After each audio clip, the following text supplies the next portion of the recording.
Om Sahana Vavatu Sahano Bhunaktu Sahaviryam Karavavahai Tejasvinavadhitamastu ma vidvishavahai. Om Shanti Shanti. Om Sadashiva Samarambham Shankaracharya Madhyamam Asmadacharya Paryantam Vande Guru Paramparam. Dakshine Lakshmana Yasya Vame tu Janakatmaja Purato Marutiryasya Tam Vande Raghunandanam. Manojavam Marutatulya Vegam Jitendriyam Buddhimatam Varishtham Vatatmajam Vanarayutha Mukhyam Shri Ramadutam Sharanam Prapadye. Samasta Jana Kalyane Niratam Karunamayam Namami Chinmayam Devam Sadgurum Brahma Vidvaram. Hari Om. Salutations to all. So 2 days, today and tomorrow, we have this session on meditation. So what is meditation?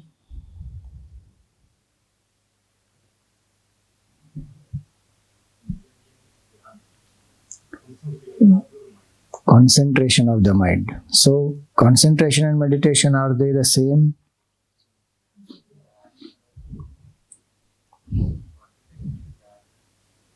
Concentration is dharana, ekagrata, which is one aspect of the process.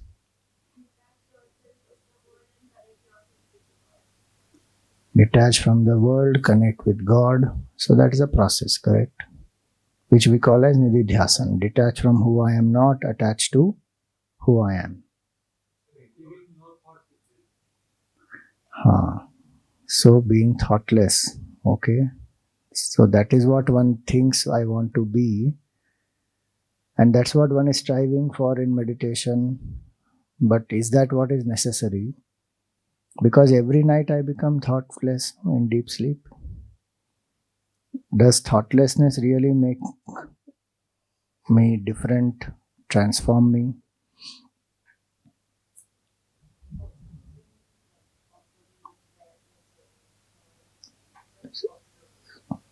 So that is again a process, right? Observing the thoughts, observing the breath. So is meditation as a process, or meditation is something else? Meditation is a state of being. No? Dhyan is not to be done. We do everything else with dhyan. Dhyan is the state, like waking is the state. So that being with God is that state. God is a state of awareness. God is not an action to be done. God is not a process to be followed, right? That state where I'm effortlessly aware of my nature as consciousness, my nature as being one with God, that state of awareness is called dhyan. The process that leads to that is called contemplation or nididhyasan. So in that process, what do we do? Consciousness, we are not creating anything new. Because if I create anything new, or I go through some experience which is something unique, which I have never experienced so far, it is still a state of mind which comes and goes. What one is seeking is the state of mind, state of awareness, which is beyond the mind, which is my true nature, which is the self. And so effortless abidance in that state of consciousness is dhyan. It is not a shunyata. That's why I'm saying it is not blank, it is not thoughtless, it is not zero. Because what's the point of thinking of shunyata? If I think of absence, if I think of blank, what does it make? How does it transform me? One may feel that, okay, all my thoughts have gone, I am so liberated now, I don't have any problems. But that's only temporary, the state of mind which happens to us not only in deep sleep, that happens to us in many times in the waking state also. If you want a practical experience, come to me after the session. One shot I will give you. Instantly you will become thoughtless. Thoughtlessness, what will it do to us? The issue is not a thought. The issue is not thoughts. The issue is I don't know who I am. When I don't know who I am, yesterday in the first shloka, that's what we saw, that ignorance of the self is the cause of my sorrow. I think I am this jiva, I am this body, mind, intellect. That wrong notion, that wrong knowledge, wrong identification is what makes me think I am limited, and then I am seeking happiness in the world outside. So to get out of that wrong knowledge, the process is to detach from who I am not and to assert who I am. My nature is what you were listening to just now in the beginning when I came. Chidananda Rupa, Shivoham, Shivoham. My nature is that infinite consciousness. Here you see in the picture, Bhagwan Ram is in the heart. Sita ji is in the heart of Hanuman ji. Who are Ram and Sita? Ram is infinite consciousness, the truth. Sita is Shanti, Bhakti. If these are there, then my nature is consciousness, and quietude of the mind, surrender of the ego, that is Shanti and Bhakti. That will lead us to the supreme truth. Hanumanji has both in his heart. So, if one understands this very clearly, my attempt in this process of nididhyasana is not to become blank. The whole effort is in the wrong direction if I only try to reduce the thoughts. And suppose I say that, yes, all thoughts have gone. Have all thoughts actually gone? Because all thoughts have gone also is a thought. Then, how did I become shunya? How did I become blank? If I recognize this is shunya, then it is no more shunya. And can shunya ever be attained? Because I, the experiencer, will always be there. Absence of the things can be attained. This will become dormant from waking state to dream, deep sleep or samadhi. Then this, I am not aware of this. But I, the experiencer, is always there. And who is that I? That has to be known.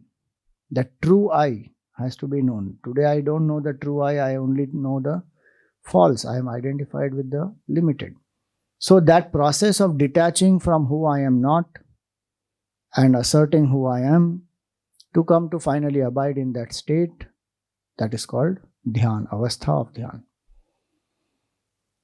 That, how it will happen? Through the process of turning within, where I let go of all false identifications. So from the world outside to the body, from the body to the breath, from the breath to the mind, from the mind to the intellect and beyond. That systematic step-by-step withdrawal from the world out to the self within, that process is called nididhyasana. And so if you see, at every step there is one support. Using a subtler support, we leave the grosser. So if I focus on the body, I have turned my attention away from the world. Now I am focusing only on the bodies. From the head to the toes, relax the whole body. Any thought about the world comes, focus back on the body. Then the next step, from the body, I focus only on the breath. Inhalation, exhalation, and not being aware of every single breath. As it goes in, comes out, be aware. Then from the breath, still subtler. So focus here on in the space between the two eyebrows or in the heart.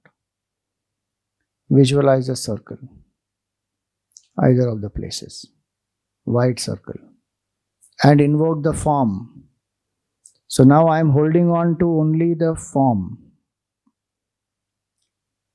First the form of the Guru, seek the blessings of the Guru, then the form of Ishta, or whichever form you love, that is your favorite form, Ishta Devata. Invoke that form here or here. One can do many other methods of concentration. People use candle, dot on the wall, chakra. Many forms of focus are there. But none of them will engage our emotion. None of them will help to surrender my ego.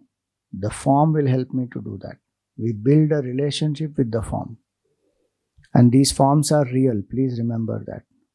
I keep on saying that every time. Because we feel these forms are only created by human beings as a support for the mind. They don't exist. They are all imaginary. They are just created. They are only symbolism. It does not have, they don't exist in truth. That form is as real as this form is. Just that the difference is this form is made up of 5 gross elements. That is not for 5 gross elements. It is the form of Bhagavan, consciousness alone. So the idea here is using the form, I meditate. All the energies of the mind are now focused only on the form. It can be the full form or it can be any one aspect of the form, like only the face or only the feet or only the smile. Anyone. But hold on to that form. If the mind goes away from that, what do? Bring it back to the form. If we find it very difficult, this mind is still not able to hold, then open the eyes and keep staring at the form. Then again close, again visualize. If at all the mind is extremely disturbed, then do the dhyan with eyes open and do the japa with eyes open. So, the form we hold in the mind.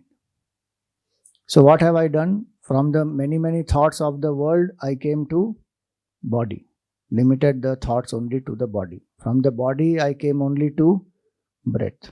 From the breath, I am now holding on to only a subtle form in the mind. That form in the mind, when I hold on to, the form also has values, ideals.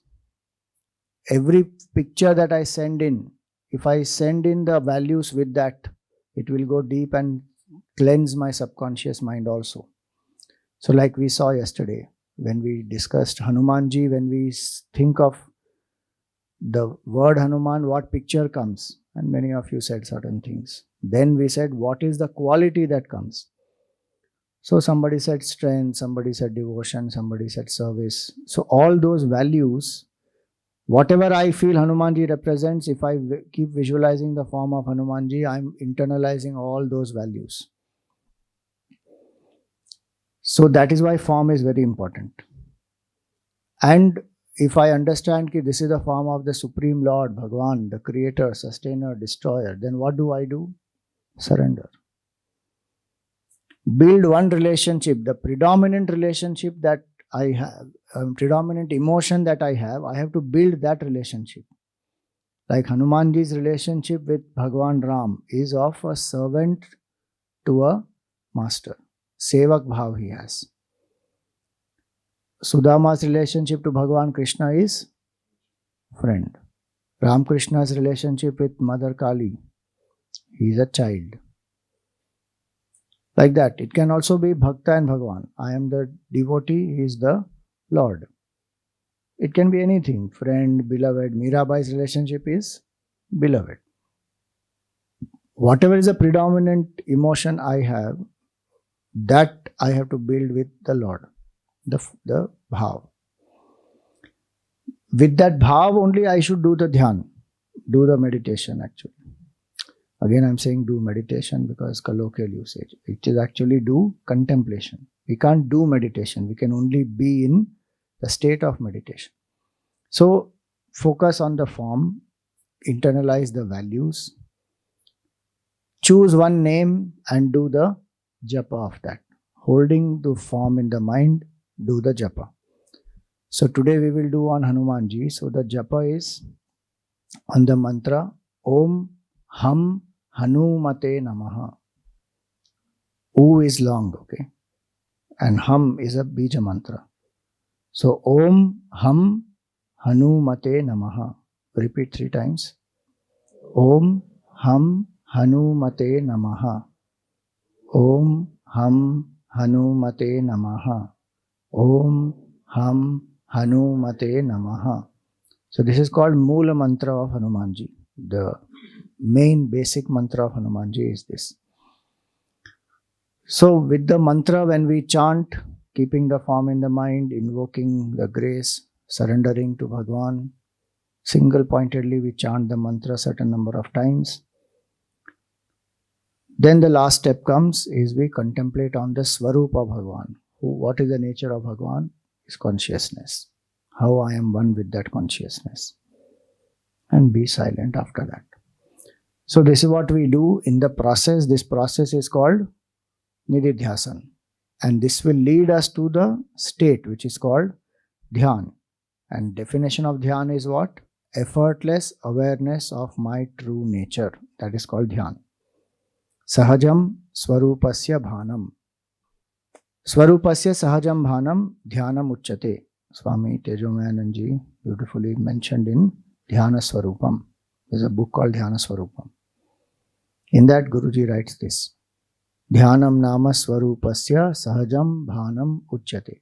Effortless awareness of my true nature. That state is called dhyan. So we don't have to become shunya. We have to only channelize our thoughts from that which is unreal to that which is real and abide in that. Let's do.